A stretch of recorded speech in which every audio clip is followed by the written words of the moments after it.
Welcome to Storytime with Chris. Today I'll be giving my final thoughts on the 49ers loss to the Minnesota Vikings. I will also be discussing why I believe Deebo Samuel's injury may be a blessing in disguise for the 49ers. I'll be talking about Brock Purdy's struggles against Minnesota. And then we'll be previewing the 49ers at Rams game. We'll be talking about some injuries, some key injuries to the 49ers, the return of one of my favorite players, and then the 49ers keys and my final prediction for this upcoming game on Sunday. Now, I know I haven't been doing a lot of the local sports stuff recently, and I mean, there hasn't been too much going on with that.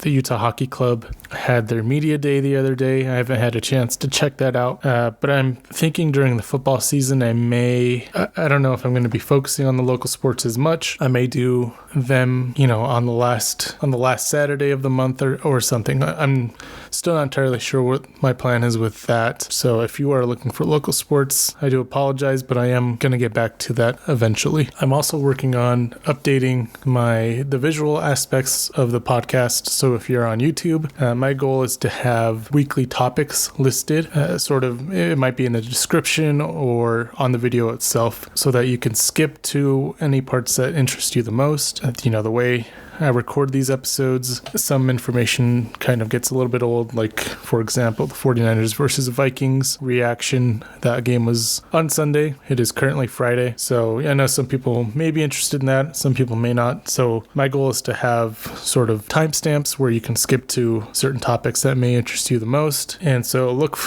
forward to that. I mean, obviously that won't be available on some of the audio version like Spotify. It'll probably be just a YouTube thing, because I don't do the videos on Spotify. Anyway, that is enough. We're going to get into our first topic, which is my initial final thoughts on the 49ers versus the Vikings game. The 49ers lost to the Vikings 23-17, and this is why I think what they did. They came out throwing from under center in tight formations. I think this played in the defense's favor. They didn't spread the defense out. Wide receivers couldn't separate, and Brock held the ball, which resulted in sacks and missed opportunities. Brock had 2 bad turnovers, which did not help, although I think the interception is a product of the bad passing game. Secondary play was really bad. They couldn't figure out bunch or stacked formations, and there were 2 safeties covering Justin Jefferson on his 97-yard touchdown. There was no pressure on Sam Darnold. He had all day to throw, and when he was pressured, he made bad decisions. They just couldn't do it all game. The run defense was non-existent. This helped the Vikings run out the clock and maintain control of the game. And there were some special teams blunders. This team continues to neglect the special teams. There are obviously a few things the 49ers can fix, and I do think they can fix them this season. Kyle Shanahan said that Deebo Samuel will be out for a few weeks with a calf strain, and I think this is actually going to be a blessing in disguise for the 49ers. I know that sounds crazy, and Deebo Samuel is my favorite player on this team, so let me explain. I think this is going to force Shanahan to not be so cute, not try to force feed him, and with McCaffrey being out as well, it forces him to go to other guys.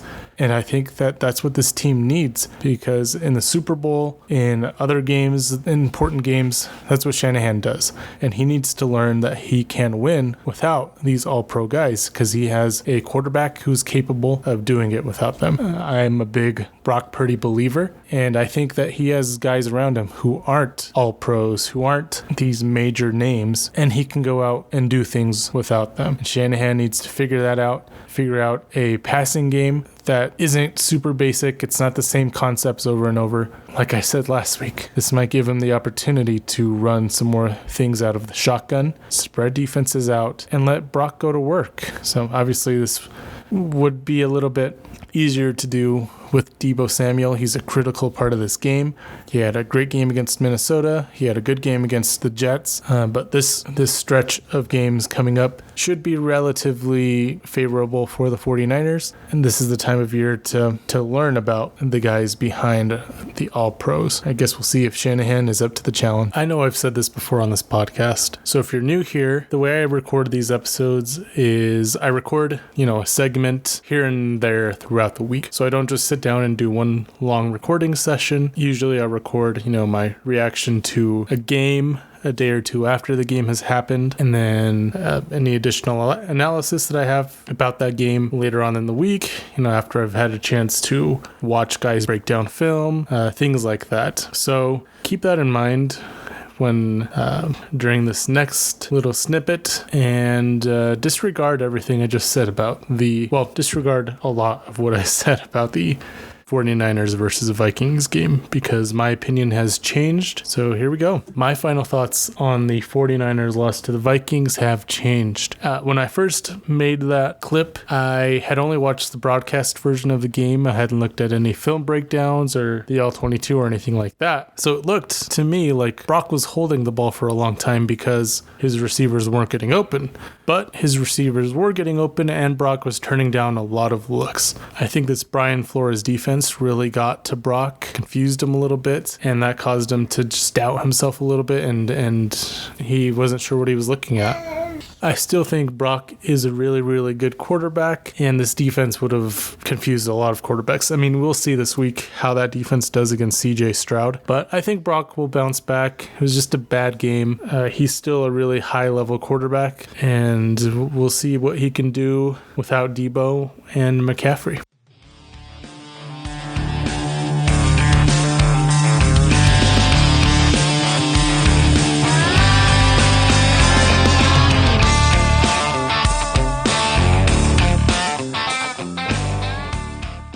Let's move on from last week and look forward to this game on Sunday against the Los Angeles Rams. So originally at the start of the week, after the game, there were no injuries to report. But a couple days after, it was revealed that Deebo will be out with some sort of strained calf. Kyle Shanahan said that it should not be an Achilles injury similar to McCaffrey's, which is encouraging. And then it also came out that George Kittle will likely miss Sunday's game. There's still a chance that Charvarius Ward will play, and Nick Bosa had a sore rib or bruised rib or something. So out of those guys, I think Bosa is probably the most likely to play. I mean, Kittle, it always seems like he misses a few games a year. He's getting older. Charvarius Ward, it was I want to say it's a hamstring/knee injury. So that's obviously a little bit concerning. If he were to miss any time, this week and next week are probably the two best games to miss out of all the games on the schedule. Although I don't think Sunday's game is going to be a gimme by any means. So I believe those are all the injuries that I saw. The Rams, of course, are extremely beat up, so I won't go into them too much. I am really, really excited to get Hufanga back onto the field. He is one of my favorite players on this team. I actually got my little brother a Hufanga shirt, I think for Christmas a couple years ago. I absolutely love him, and I'm super excited to see him back. Hopefully he's 100% ready to go. I don't want to see him out there limping around and stuff. I'd rather, if he's not feeling entirely 100%, take himself out, slowly build on that knee, because we'll need him later in the season rather than these next couple of games. The keys to this matchup on Sunday for the 49ers. On offense, control the ball.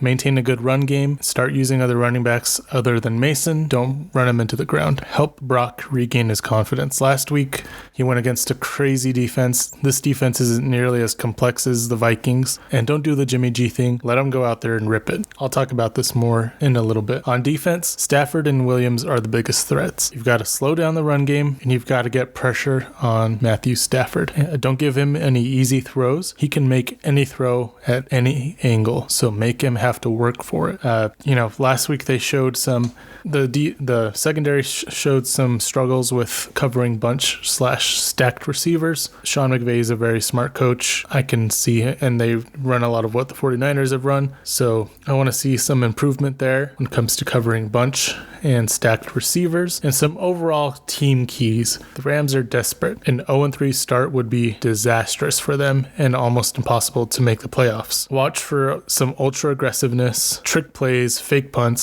special team stuff, etc. And don't underestimate them. There are guys out there that are getting an opportunity to play football, and they're going to be hungry and want to make a name for themselves. Again, another key that I touched on with the offense, control the ball. Hold the ball on offense, take the ball on defense, defense and don't let them sustain long drives. I think the 49ers will win this game 26-17, but there's going to be some weird stuff. It might be a kind of a grindy, weird, one of those strange NFL games where just wacky stuff happens. You're going to see a safety, some trick plays, and ultimately the 49ers will pull away in the end. Rob Gronkowski made some interesting comments this week. He said that the 49ers don't really have an it guy, and his definition of an it guy is someone who asks for the ball, who wants the ball in key situations, to win a game, last minute drive, etc. And I think the 49ers do have an it guy. In the past, it was Deebo Samuel, and we've seen him make some plays, but I think Brock Purdy is the new it guy for the 49ers.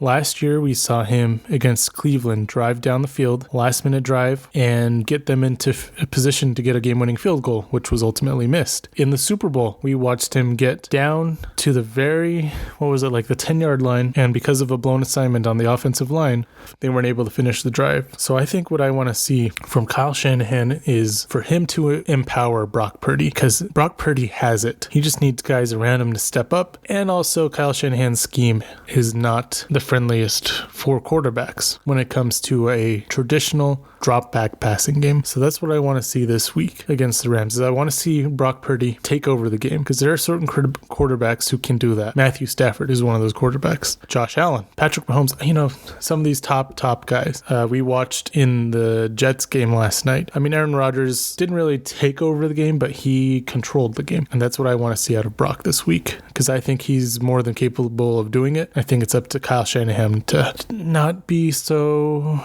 into his system and scheme and let Brock take over the game. And as we're wrapping up this episode of Storytime with Chris, I just wanted to say thank you for everyone who tuned in and listened to this episode. I appreciate every single one of you. Right now, my goal is just to, keep being consistent with these episodes. I know this one is a little bit shorter than the previous ones, but I'm trying to experiment with the algorithm a little bit, try to grow this channel so that eventually I have some goals to eventually have, a video portion of yes, thank you, princess, to have a face cam on these episodes so that you can see me. And after that, another goal is to live stream, do some live shows, interact with audience members, things of that nature. Of course, it's going to take a while to get there, so the way you can help me out is by liking this video, subscribing if you're on Spotify. I believe if you leave a review of the podcast, that helps. Also following, hearting the podcast as well. And yeah, thank you for those of you who listen to me talk about sports.